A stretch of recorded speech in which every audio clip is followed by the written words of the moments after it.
Bienvenue dans notre exploration d'aujourd'hui. On va plonger ensemble dans un sujet qui nous concerne vraiment tous. Apprendre à se déconnecter. Oui, dans ce monde hyper connecté, c'est devenu presque une nécessité, non? Plus juste un confort. Exactement. Une nécessité pour retrouver un peu de bien-être, pour savourer l'instant. C'est ça le défi face à ce flux constant d'infos, de notifications. Tout à fait. Et pour nourrir notre discussion, on s'est basé sur pas mal de choses. Des recherches scientifiques, certaines citées par l'APA, des études publiées, mais aussi des synthèses de livres, des guides pratiques sur la pleine conscience, par exemple. Voilà. L'objectif aujourd'hui, c'est de comprendre pourquoi c'est si important de ralentir, de débrancher un peu. Quels sont les vrais bénéfices pour la tête, le sommeil, nos relations, la créativité aussi. Et surtout, on va essayer de voir comment faire concrètement. Pas juste la théorie, mais des pistes applicables. Le point de départ, c'est cette image qu'on connaît tous, je pense. On est avec des proches, physiquement, là, mais notre esprit, lui, il est capté par le téléphone. Ah oui, cette attente de la prochaine notif, c'est décrit dans plusieurs études, ce sentiment de frustration, d'anxiété même qui peut en découler, c'est pas anodin. C'est ça, les écrans nous attirent constamment. Et ça nous empêche de nous engager vraiment dans ce qu'on vit, dans nos relations. On est comme fragmenté. Ouais. Et les recherches le montrent bien. Cette difficulté à être présent, ça joue sur notre bien-être, ça augmente les sentiments négatifs, l'insatisfaction, on se sent un peu éparpillé, quoi. C'est le cœur du problème, cette distraction permanente. Les sollicitations extérieures, bien sûr, mais aussi notre propre mental qui vagabonde sans cesse, entre le passé, les regrets, et le futur, les inquiétudes. On est rarement juste là. Exactement. Et c'est là que la pleine conscience, le fameux mindfulness, devient intéressant. L'APA l'a défini comme cette capacité à porter son attention, mais de façon intentionnelle. Intentionnel, oui. Et sans jugement sur ce qui se passe au moment présent. C'est une sorte d'entraînement de l'esprit pour contrer cette dispersion naturelle. Donc se déconnecter du numérique, ce serait un moyen de se reconnecter à soi, à l'environnement direct. C'est tout à fait l'idée. Un acte volontaire pour retrouver cette connexion. Intentionnellement et sans jugement. Ça a l'air simple dit comme ça, mais c'est un peu à l'opposé de notre mode pilote automatique habituel, non? On fonctionne souvent par réflexe. Absolument. Sortir de ce pilote automatique, c'est un des premiers effets. Et les bénéfices, ils sont documentés. On parle d'amélioration réelle pour la santé psychologique. Ah oui, comme quoi par exemple? Par exemple, une meilleure gestion des émotions. On apprend à être moins dans la réaction immédiate face au stress. On observe et on choisit sa réponse au lieu de se laisser emporter. Ça permet de moins subir ces émotions en quelque sorte? Voilà, moins de réactivité émotionnelle. Et ça mène à un plus grand bien-être subjectif, une meilleure satisfaction dans la vie en général. C'est pas juste une technique de relaxation, c'est vraiment un outil pour construire une vie plus riche, plus consciente. Bon, alors parlons des bénéfices concrets quand on arrive à déconnecter un peu. La fatigue mentale, cette impression d'avoir le cerveau qui surchauffe. Beaucoup de gens ressentent ça. Oui, et c'est logique. Le cerveau est constamment sollicité, il n'a plus de temps pour récupérer. La digital detox, cette pause consciente des écrans, ça aide vraiment à réduire cette charge. Et ça améliore la concentration, j'imagine. Exactement. C'est un effet très souvent rapporté. Une fois qu'on est moins bombardé de stimuli, l'esprit retrouve une certaine clarté, une capacité à se focaliser qui est devenue précieuse aujourd'hui. Donc au-delà de mieux travailler, on se sent aussi plus... calme, plus clair mentalement. Tout à fait. C'est ce que les gens disent. Un sentiment de calme, de clarté retrouvée. Mais attention, l'idée n'est pas forcément de tout couper radicalement. Non. La progressivité, c'est souvent la clé. Commencez par des petites pauses régulières chaque jour. 10, 15, 20 minutes sans écran. Ça peut déjà faire une différence. Comme cette cadre sup dont on parle parfois dans les articles sur le burn-out. Oui, cet exemple est parlant. Juste une marche par jour, sans téléphone. Ça lui a permis d'éviter l'épuisement, mais aussi de redécouvrir des choses simples, de retrouver de l'énergie. Un autre point crucial, le sommeil. On sait que la lumière bleue des écrans perturbe la mélatonine. Ah oui, ça c'est bien établi. La fameuse règle des 30 minutes sans écran avant de dormir, elle tient toujours. Elle est plus que jamais d'actualité. Et certaines études disent même qu'il faudrait idéalement plus longtemps. L'objectif, c'est de laisser notre horloge biologique faire son travail. Et un bon sommeil, ça change tout pour le lendemain. L'humeur, la patience, la résilience face au stress aussi, c'est fondamental. Et qui des relations sociales? On a souvent cette image des gens ensemble, mais chacun sur son écran. C'est un point essentiel. Le simple fait de poser son téléphone consciemment quand on est avec quelqu'un, ça transforme la qualité de l'échange. Même si le téléphone est juste posé sur la table, éteint. Oui, même sa simple présence peut suffire à diminuer le sentiment de connexion, d'empathie. C'est assez fou, mais plusieurs études le montrent. À l'inverse, être vraiment là, disponible, à l'écoute, ça renforce le lien, la confiance. C'est un paradoxe intéressant, hein. Moins de connexion virtuelle pour plus de connexion réelle et moins d'isolement. C'est exactement ça. Les interactions authentiques, en face à face, sans filtre numérique, nourrissent nos besoins sociaux bien plus profondément. On capte tellement plus de choses, le ton de la voix, les expressions. Et on entre dans un cercle vertueux, si je comprends bien. Meilleur sommeil, de meilleures relations, et donc un meilleur équilibre émotionnel global. Ça peut vraiment améliorer le quotidien. Cette idée de recharger les batteries mentales, ça nous mène à un autre bénéfice, la créativité. On entend parler de la théorie de la restauration de l'attention, l'ART. C'est quoi exactement, Sam ? Alors, l'ART, c'est une théorie assez connue en psychologie environnementale. Elle dit qu'on a deux types d'attention. L'attention dirigée, celle qu'on force pour se concentrer sur une tâche, lire un dossier, etc. Elle s'épuise. Ok, ça je vois bien. Et puis, il y a l'attention spontanée, ou la fascination douce. C'est une attention qui est attirée sans effort par des environnements apaisants, comme la nature. Quand cette attention spontanée est activée, notre attention dirigée, elle, peut se reposer, se régénérer. Donc, juste se balader en forêt, ou même dans un parc, sans son téléphone, ça pourrait recharger notre capacité de concentration. Exactement, c'est l'idée. Et ce qui est intéressant, c'est que même regarder la nature par la fenêtre ou des images de paysages, ça peut déjà amorcer ce processus. Notre cerveau semble vraiment sensible à ça. Et un cerveau reposé, c'est un cerveau plus créatif. Oui, l'AAT suggère ça aussi. Moins fatigué, moins saturé, l'esprit peut plus facilement faire des liens nouveaux, laisser les idées émerger. C'est favorable à l'insight, à la créativité. Et ce qui est encourageant, c'est que les sources disent qu'il n'y a pas besoin de faire des retraites de 3 semaines. La régularité prime. Absolument.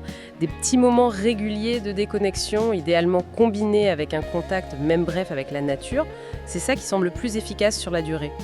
Ça restaure l'attention, mais ça donne aussi plus de vitalité, ça améliore l'humeur. Bon, alors très bien tout ça, mais passons à la pratique. Comment on intègre ça dans nos vies qui sont souvent bien remplies ? Première idée, les pauses numériques volontaires. Oui. Très concret. Ça peut être, par exemple, instaurer des zones ou des moments sans écran chez soi.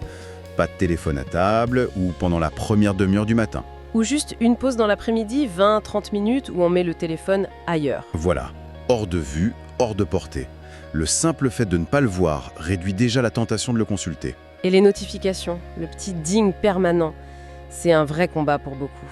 Facile à dire de les désactiver, mais oui, c'est un entraînement. Mais c'est crucial de reprendre la main là-dessus.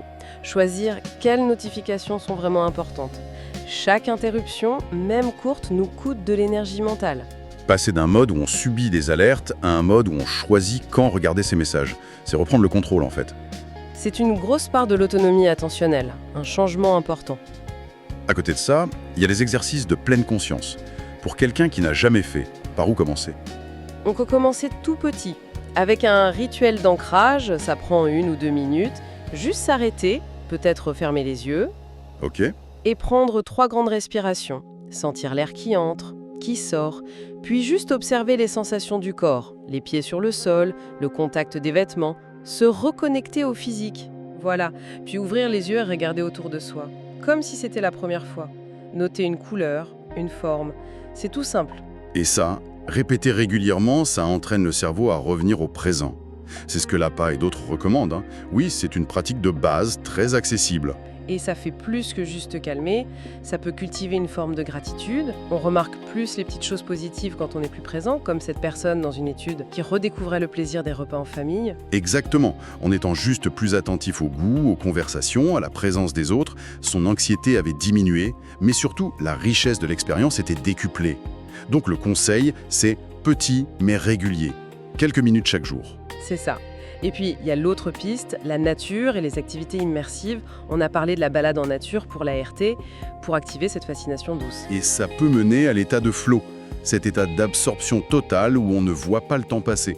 Oui, tout à fait. Et le flow, ce n'est pas réservé aux grands artistes. On peut le trouver dans plein d'activités. Jardiner, cuisiner, jouer de la musique, bricoler, dessiner. Toute activité qui nous absorbe complètement, en fait. Oui, qui engage nos sens, notre esprit et nous ancre dans l'action, loin des écrans. Certaines personnes le trouvent en pétrissant du pain, d'autres en s'occupant de leurs plantes. Le bruit mental s'apaise. Et c'est doublement bénéfique. Ça repose et ça peut même stimuler la créativité. Oui, l'esprit est à la fois concentré et détendu. Le conseil ici, c'est d'identifier ses propres activités flow et de leur faire une vraie place, sans interruption numérique. C'est un investissement direct pour son bien-être. Mais ce n'est pas toujours un chemin facile. Parfois, l'obstacle principal, c'est pas l'écran, c'est notre propre tête qui mouline. Les ruminations, l'anxiété, comment on gère ça, Célie? Ah, c'est un point clé. Couper les écrans, c'est bien, mais si le mental continue son vacarme, la pleine conscience aide aussi pour ça. Apprendre à observer ses pensées et ses émotions sans s'y accrocher, sans les laisser nous définir. Devenir un peu comme un témoin de soi-même. Oui, un témoin bienveillant. Des outils comme tenir un journal, ça peut aider à mettre ses pensées à distance, à voir les schémas qui reviennent. Et puis, apprendre à accepter les émotions difficiles, plutôt que de lutter contre, c'est une compétence essentielle pour mieux les réguler. Et si c'est vraiment trop envahissant? Alors, il ne faut pas hésiter à chercher de l'aide. Il existe des thérapies basées sur la pleine conscience, comme la MBSR ou l'ACT, qui sont très efficaces. Parfois, il y a aussi un travail à faire sur l'acceptation du passé, le pardon, pour libérer cette énergie mentale bloquée. Libérer de l'énergie pour le présent. Exactement. Mais ça demande du temps, de la patience et de la douceur envers soi. Un autre gros défi aujourd'hui, le burn-out. Surtout avec cette frontière floue entre travail et vie perso, cette pression à être toujours dispo. Oui, la fatigue chronique, le cynisme, la perte d'efficacité. C'est malheureusement fréquent. Là encore, les pauses régulières pendant le travail, sans écran, ce n'est pas du temps perdu. C'est un investissement pour tenir sur la durée. Certaines entreprises commencent à le comprendre, non? Oui, certaines intègrent des micro-séances de pleine conscience, encouragent à de vraies pauses. Elles voient bien que ça bénéficie au bien-être et à la performance durable. Mettre en place des rituels clairs pour marquer la fin de la journée de travail, c'est aussi une piste importante. Et puis, il a la pression qu'on se met soi-même, non? Toujours vouloir faire plus, ignorer ses limites. Absolument. Cultiver l'autocompassion, c'est fondamental. Reconnaître ses limites sans se juger, accepter que le repos est nécessaire, qu'on n'est pas des machines, c'est un vrai changement de mentalité. Donc, la déconnexion devient une stratégie active pour préserver sa santé mentale à long terme. Oui, une stratégie pour prospérer durablement, pas juste survivre. Et pour que tout ça tienne, on revient à la régularité. Mieux vaut un peu tous les jours qu'une grosse détox une fois par an. C'est ce que toutes les recherches suggèrent. C'est la répétition quotidienne qui crée de nouvelles habitudes neuronales. Les bénéfices s'additionnent avec le temps, c'est la constance qui paie. Même quand on est sceptique au début. Même. Avec de la persévérance, les effets finissent par se faire sentir. Et une astuce pour tenir cette régularité? On peut essayer le habit stacking, la greffe d'habitude. Lier la nouvelle pratique, même courte, genre 2 minutes de respiration, à quelque chose qu'on fait déjà tous les jours, comme se brosser les dents. Ah oui, malin. Et surtout, adapter la pratique à sa vie. Mieux vaut 5 minutes réalistes chaque jour qu'une heure idéale mais intenable. Être flexible, bienveillant avec soi-même si on rate un jour. C'est la constance, pas l'intensité parfaite qui transforme. Donc, pour résumer un peu tout ça, l'approche qui semble la plus porteuse, d'après la science, c'est de combiner plusieurs choses. Moins d'écran de manière intentionnelle, plus de pleine conscience et renouer avec la nature ou des activités qui nous absorbent. C'est ça. Et cette combinaison agit sur tout, le sommeil, les relations, la créativité, le bien-être général. Et on sent bien que la période récente a rendu cette reconnexion encore plus urgente, peut-être? Oui, le message clé, ce n'est pas de rejeter la technologie en bloc, elle a ses avantages, c'est plutôt de reprendre le contrôle, de choisir notre relation avec elle. Passer d'une relation subie à une relation choisie. Exactement, pour une vie plus intentionnelle, plus incarnée. Plus présente. C'est une invitation à vivre de façon plus délibérée, en fait. Et pour conclure, peut-être une petite invitation, une expérience à tenter si, juste pendant une semaine, on essayait de consacrer les 15 premières minutes de sa journée, avant d'attraper son téléphone, à un moment sans écran, juste en étant présent, respirer, observer. Qu'est-ce que ça changerait à notre rapport au reste de la journée, à notre rapport au présent? C'est une belle invitation. L'idée est lancée. Ce petit pas pourrait bien être le début d'un chemin vers une vie vécue, un peu plus pleinement. Voilà. C'est ici que se termine notre exploration pour aujourd'hui.